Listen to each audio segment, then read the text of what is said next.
따라서 한번 해볼까요? 믿음을 선택하자. 이런 지하의 말씀을 증거하겠습니다. 우리들 인생은 일생 동안에 수없이 많은 것들을 선택하며 살아갑니다.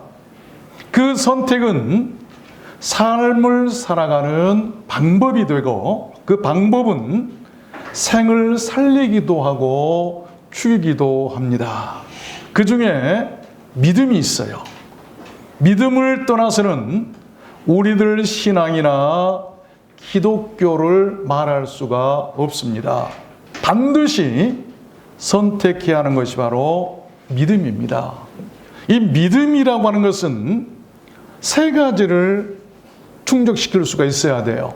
그게 뭐냐면 무엇에 대해서 아는 것, 그리고 그 사람이 하는 일에 대해서 동의하는 것, 그리고 그의 모든 말을 신뢰하는 것. 그래서 알고 동의하고 신뢰하는 것을 믿음이다라고 얘기를 합니다. 스폴조 목사님께서는 믿음에 대한 정의를 그렇게 내리셨어요. 우리가 예수를 믿는다는 것은 먼저 예수님의 신분에 대해서 아는 거예요. 예수님이 신분이 무엇인가, 하나님의 아들이시고 그가 메시아고 그가 구원자라고 하는 것을 먼저 알아야 돼요. 이걸 지적인 은혜라고 그러죠. 그 다음에 그가 하신 일에 동의하는 것, 정적이라고 그러죠. 그래서 그가 십자가에서 돌아가셨던 일, 그가 사흘 만에 다시 부활하셨던 것, 그의 대속의 은총 같은 것들을 우리가 알고 거기에 동의할 수 있어야 돼요. 못 믿으면, 믿음이라고 하는 거기에 동의하는 것이죠.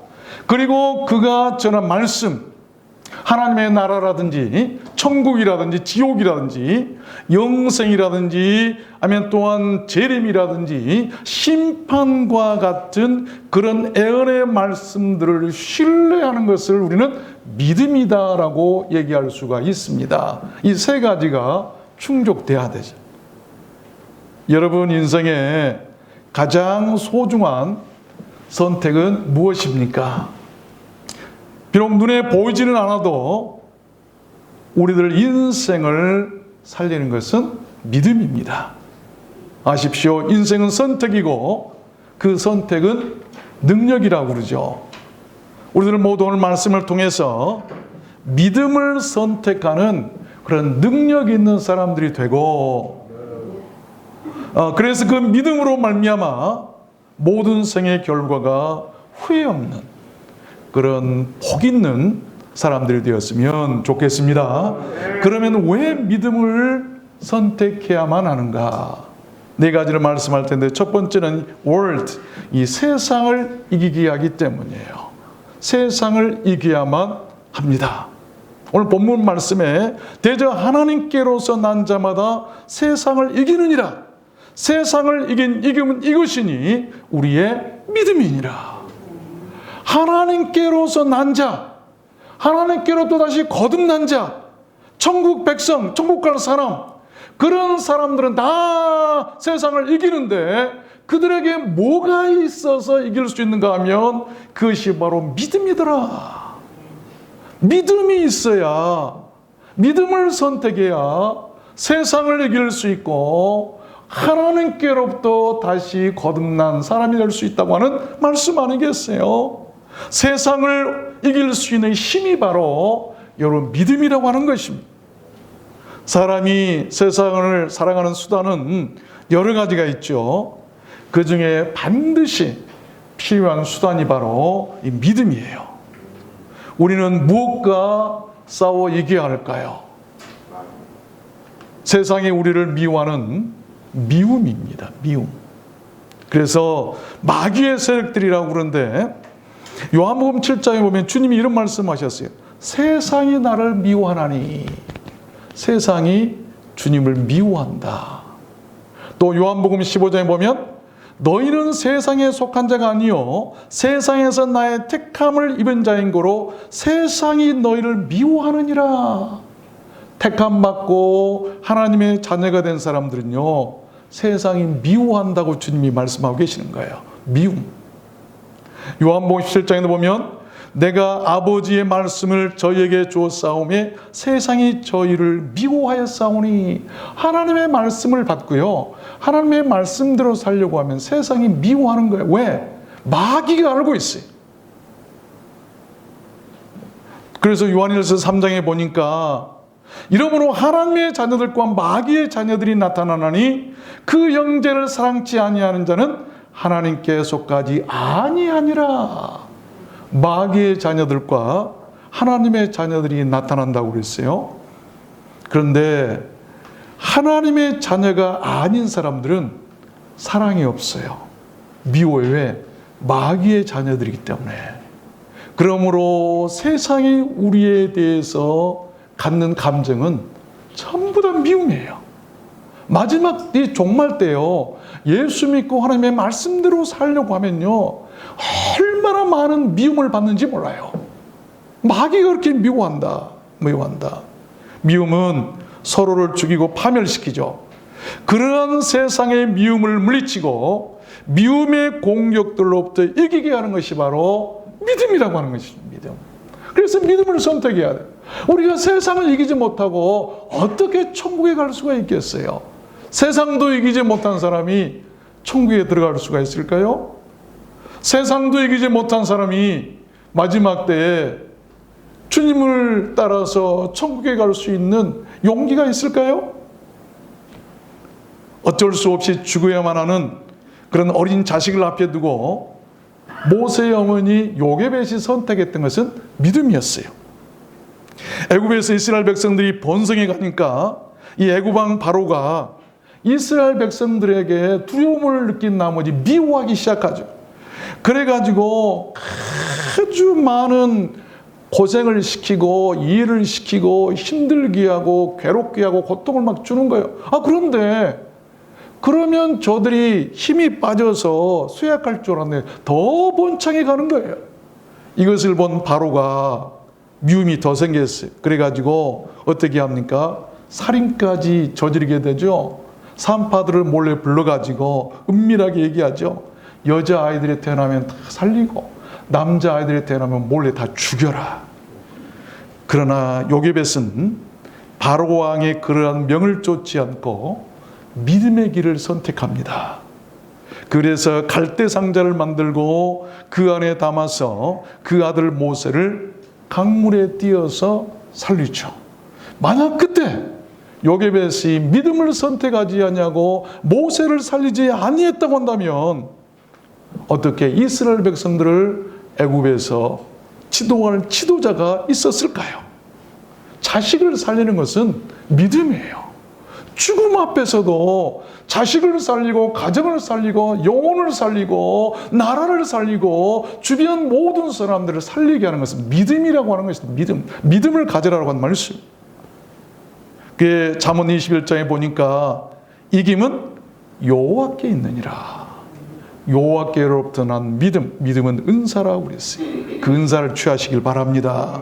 우리 주 예수 그리스도로 말미암아 우리에게 이김을 주시는 하나님께 감사하노니. 바울 사도는 항상 감사하는 것이 있었는데 우리 주 예수 그리스도로 말미암아 믿음으로 이기게 하신 그 하나님께 감사하며 살았다라고 한 말씀. 세상에서는 너희가 환난을 당하나 담대하라. 내가 세상을 이기었노라 하시니라. 주님께서도 세상과 싸워 이기셨어요. 계시록 2장 말씀에 보니까 이기는 자는 둘째 사망의 해를 받지 아니하리라. 이기는 자는 흰옷을 입을 것이요 이기는 자는 이것들을 유업으로 받으리니 그는 내 아들이 되리라. 하나님의 아들이 되고 구원받고 흰옷 입고 천국 갈 수 있는 사람은요 세상을 이기는 사람이에요. 세상의 미움에 대해서 이겨야 돼요. 마귀의 미움에 대해서 이겨야 돼요. 우리는 미워함을 받고 살 수밖에 없어요. 하나님의 자녀들이고 우리가 세상에 속하지 않고 하나님의 나라에 속해 있기 때문에 마귀가 이것을 너무나 잘 알아요. 그래서 우리를 미워하는 거예요. 마귀들은 그의 장래에 대해서 그의 결말에 대해서 다 알고 있어요. 다 언젠가는 재림하실 주님께서 오셔서 다 쓸어다가 무적행 속에 분모에서 다 집어 넣어버릴 것을 그들은 알고 있기 때문에, 그들의 결말을 스스로 알고 있기 때문에, 그들의 현재 지금 있는 활동하는 동안 우리 주님께서 풀어놓은 그 순간, 그 시간 동안 누구를 미워하죠? 장차 천국 가고 구원받을 하나님의 백성들을 미워하는 거예요. 아니, 우리는 지옥 가는데 저들은 천국 간다고? 그래서 미워하는 거예요. 그러므로 세상에 속하지 않고 하나님에 속한 사람들은 미움받고 살 수밖에 없어요. 예수님도 그래서 미움받았던 거 아니겠습니까? 그런데 그 세상을 이기고 신혼 입고 천국 갈 사람이 누군가 했더니 믿음이 있는 사람들이더라. 믿음. 히브리서 11장에 보면 이런 사람은 세상이 감당치 못하도다, 이길 수 없도다 그 말이에요. 저희가 광야와 산중과 아멸과 토굴에 유리하였느니라. 이 사람들이 다 믿음으로 말미암아 증거를 받았으니는 하나님이 우리를 위하여 더 좋은 것을 예비하였느니라. 이 세상에서 예수 믿다가 믿음 생활하다가 또한 토굴에서 유리하고 광야에서 산중에서 이렇게 몰래 숨어서 어려움을 당하고 곤란을 당하지만 그들은 모두 다 이 환난이나 어려움을 이길 수가 있었어요. 왜 그랬을까요? 더 좋은 것이 예배되었음을 아는 믿음이 있었기 때문에, 그 믿음 때문에 그렇게 세상을 이길 수 있었다고 하는 말씀입니다. 아십시오. 믿음을 선택하면 우리가 살게 될 줄로 믿습니다. 믿음을 선택하면요, 세상도 이기고요, 핍박도 이기고요, 실패도 이기고요, 더 좋은 것을 얻게 된다는 말씀이죠. 두 번째입니다. 왜 우리는 믿음을 선택해야 할까요? 분명한 이유를 알아야 돼요. 두 번째가 뭔가 하면 wish, 이 소원대로 되기 때문이에요. 소원대로 된다. 마태복음 15장 18절에 보니까 이에 예수께서 대답하여 가라사대 여자야, 네 믿음이 크도다. 네 소원대로 하시니 대로 되리라 하시니 그 시로부터 그의 딸이 나으니라. 흉악한 귀신이 들린 딸을 둔 한 가난한 여자의 얘기죠. 그 여자가 예수께 나와 자신의 딸을 고쳐달라고 자신의 소원을 말하며 간청합니다. 그런데 예수님께서 그 여자의 소원을 거절하셨어요. 개와 같이 취급을 받는 그런 멸시함도 받습니다. 그럼에도 그 여자는 좌절하지 않고 끝까지 믿음을 선택했고 믿음을 붙들었습니다. 나를 개라고 한들 어떻겠는가? 그보다 더 절실한 것은 내 딸이 고침받는 것이기 때문에, 그것 때문에 내가 개 취급 당한 것도 괜찮다라고 그를 이기게 했던, 자신을 이기게 했던, 그가 받은 그런 서러움이나 그가 받은 그런 고통이나 그가 받은 어떤 비웃음거리, 조롱, 이 모든 것을 이기고 그의 소원을 이루게 했던 것은 다른 거 아니에요. 그의 재물도 돈도 아니었고 그가 가지고 있었던 믿음이었다고 하는 것입니다. 아십시오. 개와 같이 천한 여자의 믿음도 예수님은 들어주셨다는 것입니다. 이것이 기독교예요. 믿음은 신분을 따지지 않습니다. 기독교는 신분을 따지지 않는 거예요. 예수님은 신분을 따지지 않습니다. 저는 이 말씀을 늘 많이 읽고 설교도 많이 합니다만 이 말씀을 준비하면서 새로운 은혜를 주셨어요. 아, 그렇구나. 우리 주님은 신분을 따지지 않구나. 믿음은 신분을 따지지 않구나. 나 같은 죄인이란다 할지라도, 여러분, 개와 같이 취급을 당한 개와 같은 여자, 그런 여자란다 할지라도 믿음이 있으면 그 믿음을 주님께서요 거절하지 않고 그 신분을 따지지 않고 그의 소원을 들어주시더라는 말씀. 이게 기독교예요. 이걸 모르면 우리 믿음을 가질 수가 없어요. 마태복음 17장에 보면 이에 예수께서 꾸짖으시니 귀신이 나가고 아이가 그때부터 나으니라. 이때에 제자들이 종용이 예수께 나와 가라되 우리는 어찌하여 쫓아내지 못하였나이까? 가라사대 너희 믿음이 적은 종군이라. 너희가 만일 믿음이 한 겨자씨만큼만 있으면 이 산을 명하여 여기서 저기로 옮기라 하여도 옮길 것이요 또 너희가 못할 것이 없으리라. 믿음을 요구하신 것을 볼 수가 있어요. 예수께서 가라사대 내가 진실로 너희에게 이르노니 만일 너희가 믿음이 있고 의심치 아니하면 너희가 기도할 때에 무엇이든지 믿고 구하는 것은 다 받으리라 하시니라. 믿음은 우리의 소원을 이루어 주세요. 하나님, 나는 하는 것도 없고 한 일도 없고 나는 착한 일도 많이 못하고 사람들이 알아주지도 않고 나를 볼 때 개와 같이 개를 보듯이 나를 무시하고 멸시하고 그러는데요, 나 같은 사람이 기도하면 뭐 들어주시겠어요? 아니에요. 오늘 개와 같이 취급을 받던 이 여자도 우리 주님께서 그에게 믿음이 있는 것을 보시고 그 믿음을 무시하지 않고 여러분 따지지 않고 그 여자의 손을 들어주셔서 그의 딸을 고쳐주시잖아요. 그런 믿음을 선택하며 사시길 바랍니다. 우리에게 그래서 믿음이 필요한 거예요. 믿음. 세 번째입니다. 왜 믿음을 선택해야 할까요? 세 번째는 salvation, 이 구원을 받기 때문입니다. 그래서 믿음을 선택해야 돼요. 우리 기독교의 핵심 교리죠. 믿는 자가 구원받게 된다고 하는 이 교리 말입니다. 누가복음 23장 42절 보니까 가로되 예수여 당신의 나라에 임하실 때에 나를 생각하소서 하니 예수께서 이르시되 내가 진실로 네게 이르노니 오늘 네가 나와 함께 낙원에 있으리라 하시니라. 예수님께서 십자가에서 달리실 때 있었던 사건 아닙니까? 예수님 십자가 양편에 달린 그 두 강도 중에 하나는 마지막 구원의 기회를 놓쳐버리죠. 그러나 다른 한편 강도는 달랐습니다. 그는 비록 강도였지만 믿음을 선택했어요. 예수여 당신의 나라에 임하실 때에 나를 생각하소서. 이게 믿음이에요. 믿음. 그 한마디에 예수님의 반응이 놀라웠습니다. 여러분 생각해 보십시오. 비록 흉악한 죄를 저지른 강도의 선택이었지만 그 순간의 선택으로 구원을 받게 되었다는 것입니다. 우리 기독교를 분명히 알아야 돼요.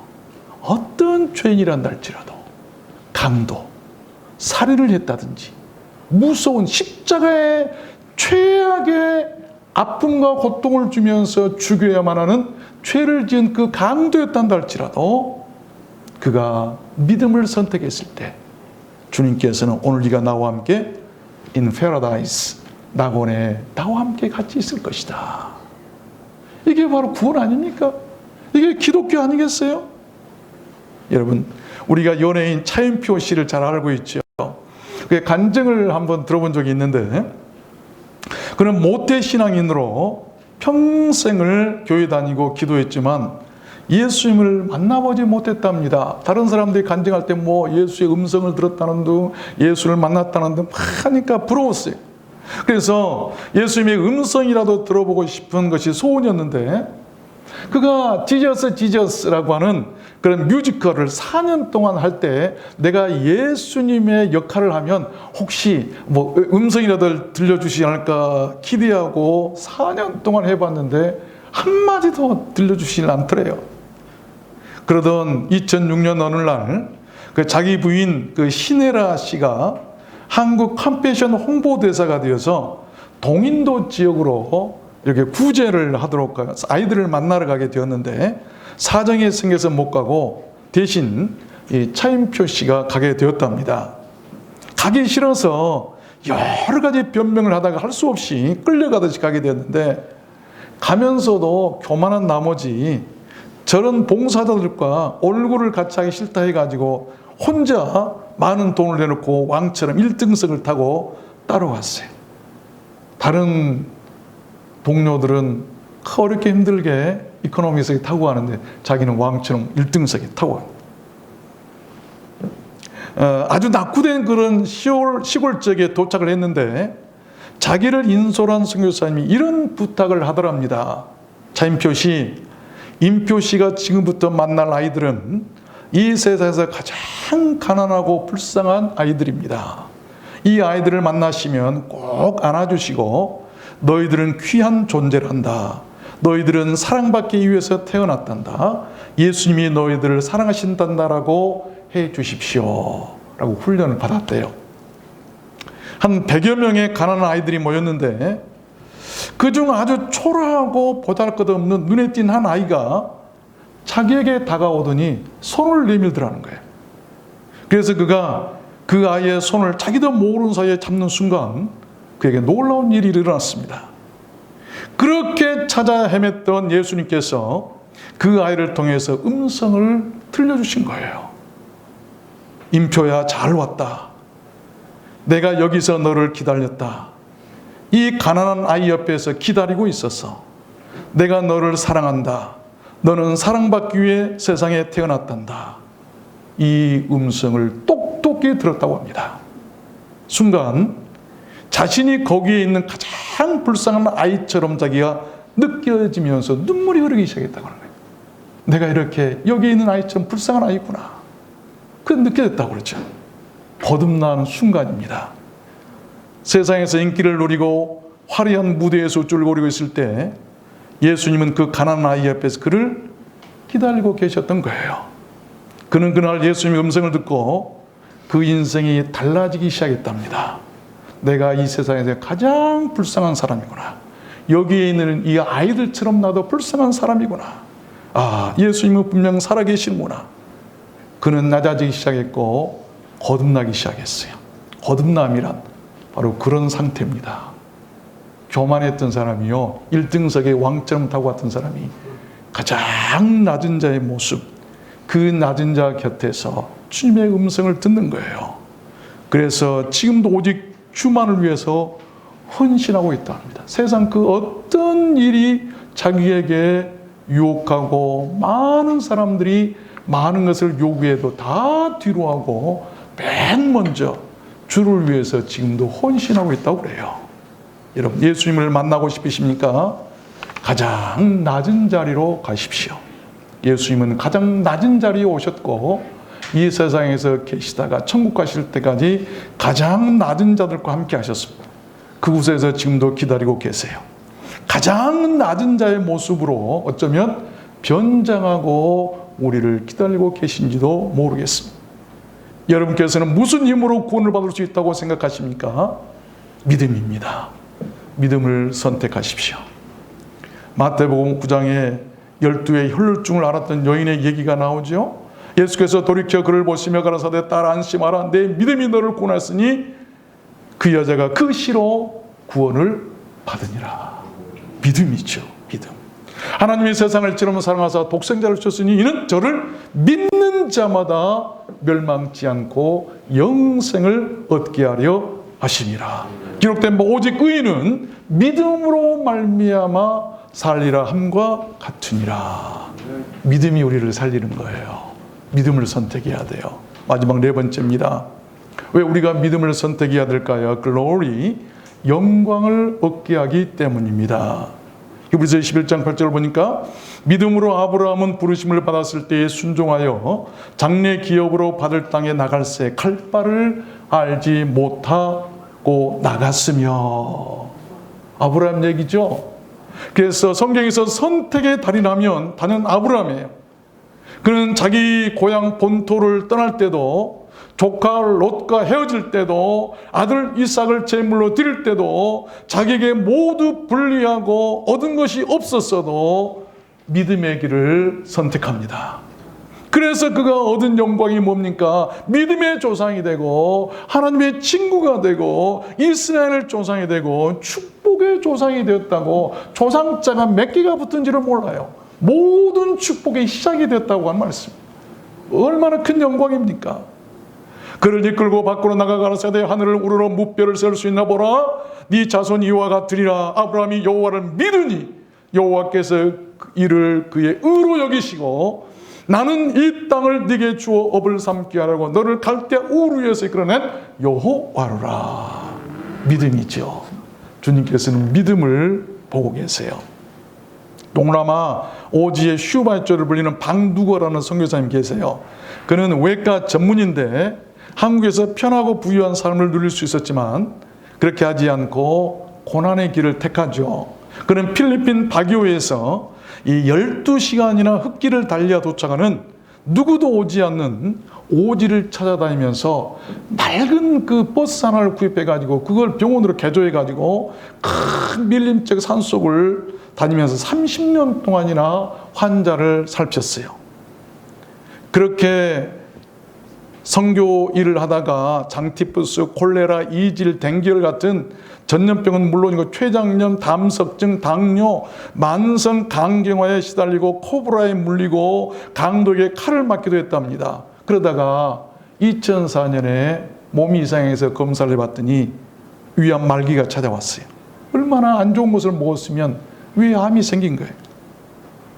그래도 그 몸으로 선교지를 떠나지 못하고 2018년 8월 26일에 하나님의 곁으로 떠납니다. 그때까지 일했어요. 촛불처럼 자기 몸을 태워 가난하고 어두운 곳에 빛을 발하고 하나님께로 간 것입니다. 그가 이런 말을 평상시에 늘 했다고 그래요. 내가 아파 보니 아픈 사람을 알겠습니다. 내가 아픈 만큼 남을 더 이해하고 사랑하게 되었습니다. 임종을 앞둔 그의 마지막 기도가 그의 육성으로 동영상을 통해 많이 퍼져 있어요. 여러분 한번 들어보세요. 그가 이런 기도를 했다고 그래요.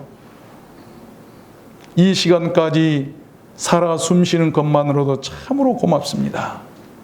나를 세상에 보내심은 세상의 빛과 소금으로 살란 뜻으로 알고 살았습니다. 아픈 만큼 사랑하게 하시고 아니 아플수록 더 사랑하게 하셨습니다. 이 무거운 발걸음이 가벼운 발걸음이 되어서 한시라도 더 많은 사람을 만나게 하옵소서.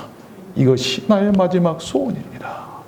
그 아픈 몸으로 한 사람이라도 더 만나서 병을 고쳐주고 하나님께 가고 싶다고 하는 그 기도 아니겠습니까?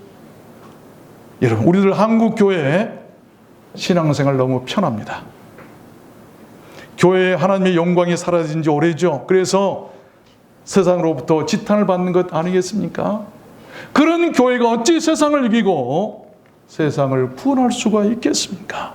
바울 사도의 고백을 여러분들께 전해드리고 싶습니다. 사도행전 20장에 보면요, 나의 달려갈 길과 주 예수께 받은 사명 곧 하나님의 은혜의 복음 증거하는 일을 마치려 하면은 나의 생명을 조금도 귀한 것으로 여기지 아니하노라. 내가 아무의 은이나 금이나 의복을 탐하지 아니하였고 범사에 너에게 모본을 보였노니 곧 이같이 수고하여 약한 사람을 돕고 또 주 예수의 친히 말씀하신 바 주는 것이 받는 것보다 복이 있다 하심을 기억하여 할지니라.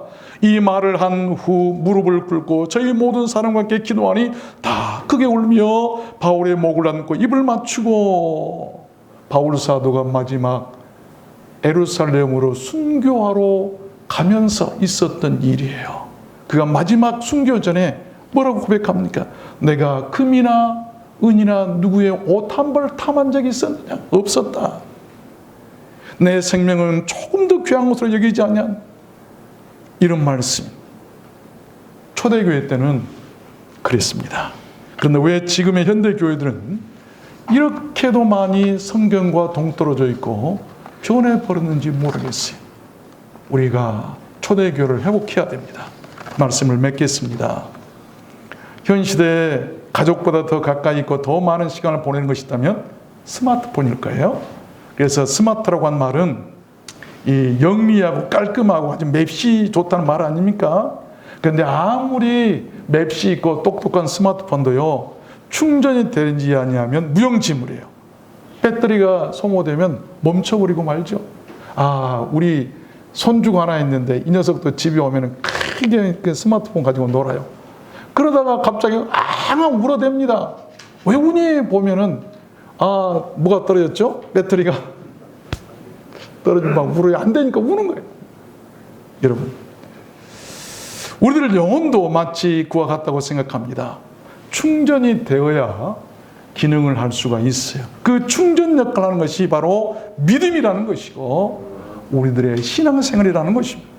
열천에 비유해서 등의 기름이 무엇을 의미할까요? 저는 믿음이라고 생각합니다. 믿음이 없으면 우리들 영혼 모두 꺼지고 말아요.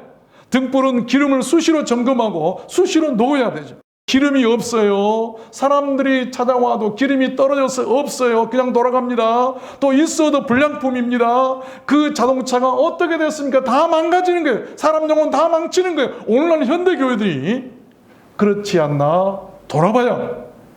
불량기름이나 기름 없는 빈 등불을 들고 서 있지는 않나? 우리 현대교회들 좀 돌아봐야 하지 않겠는가? 어떻게 신실한 하나님의 신령한 말씀들은 없고 그렇게 불량품들만 가득 찼는지 모르겠습니다. 마귀들이나 좋아하는 그런 말들만 교회에 가득 차 있으니까 교회가 이렇게 기능을 다하지 못하고 믿음이 없기 때문에 세상 사람들로부터 지탄을 받고 있는 것 아니겠습니까? 누가복음 22장에 예수님께서 베드로에게 하신 말씀이 있어요. 내가 너를 위하여 믿음이 떨어지지 않기를 기도하였노라. 믿음이 떨어지지 않기를 기도했다. 우리 기도해야 할 제목이에요. 사도행전도 보면 이에 여러 교회가 믿음이 더 굳어지고 수가 날마다 더하니라. 깨어 믿음에 굳게 서서 남자답게 강건하여라. 믿음에 서라. 아벨이나 에녹이나 노아나 사라나 이삭이나 야곱이나 요셉, 모세 모두 믿음을 선택한 사람들이었습니다. 여러분 믿음을 선택하시길 바랍니다. 그 믿음이 떨어지지 않게 하십시오. 그렇게 되기 위해서는 수시로 교회에 와서 믿음의 기름을 채워 넣어야 돼.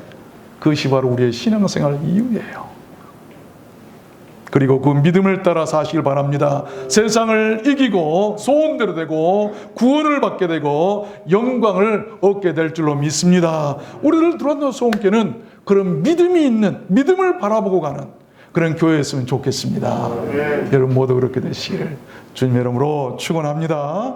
우리 찬양하도록 할까요?